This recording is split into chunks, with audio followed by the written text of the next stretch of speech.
Do you think people should write the goals down? Like Michael Phelps is famous for writing down goals, keeping them private, but checking them very often. You think people should do that? They absolutely should write them down. That way you commit to it and you have a roadmap. The next one you have is adopt an all-in attitude, not a get-out attitude. Sure.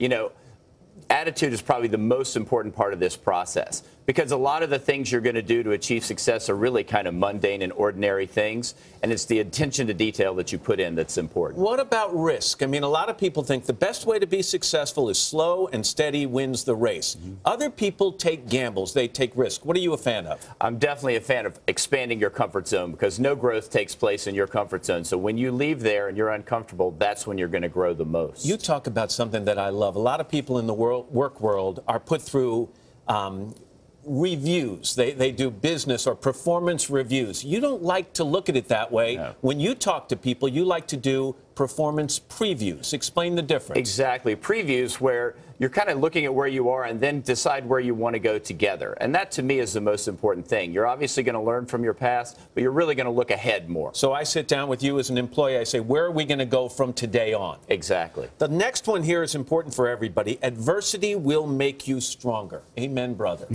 Yeah, give me an example of something you've gone through that made you stronger. Well, there's no question. I think the best example that we give is Michael in the Beijing Olympic Games. 200-meter butterfly, goggles fill up with water on the first lap.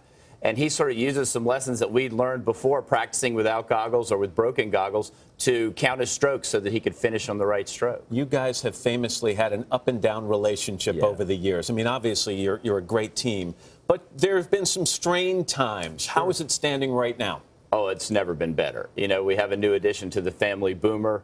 He actually has my middle name, so it's been very exciting. We're very, very close right now. And lastly, on this book and the lessons that people in the average world can learn from it, what if they say, yeah, these rules sound great, but Michael Phelps used these rules. He had a guy like Bob Bowman standing there pushing him on. Do you think people need someone to drive them? I think they need someone to go with them and mentor them. So you can always find somebody in your life who can give you a little support when you need it, or maybe a little guidance. We're going to see you in Rio, which we look forward to. Bob, always good to see you. My best